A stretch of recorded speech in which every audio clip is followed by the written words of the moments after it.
అందరికీ welcome to our channel. ఈరోజు మన వీడియోలో బీరకాయ పప్పు కుక్కర్లో ఎలా తయారు చేసుకోవాలో చూసేద్దాము. ముందుగా ఒక గ్లాస్ పప్పు తీసుకొని నీట్గా వాష్ చేసుకుని కుక్కర్లో వేసుకుని అందులో కట్ చేసుకున్న పచ్చిమిరపకాయలు, ఆనియన్స్, టమాటాలు, బీరకాయ ముక్కలు అన్నీ కలిపి వేసుకొని తర్వాత కొద్దిగా కావాల్సినన్ని వాటర్ పోసుకొని మూత పెట్టి మనం అప్పటికప్పటికి వాష్ చేసి పెట్టుకున్నాం కాబట్టి పప్పుని ఒక 4 to 5 విజిల్స్ ఇచ్చుకోండి.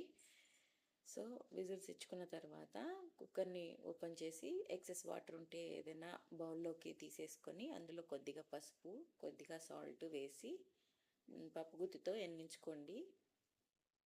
తర్వాత ఇందులో పోపు వేసి పప్పు పోసుకున్న తర్వాత రుబ్బిన పప్పు పోసుకున్న తర్వాత అంతే, బీరకాయ పప్పు రెడీ. చాలా టేస్టీగా ఉంటుంది. ఇక్కడ తాలింపు వేసిన వీడియో క్లిప్ ఎక్కడో మిస్ అయింది,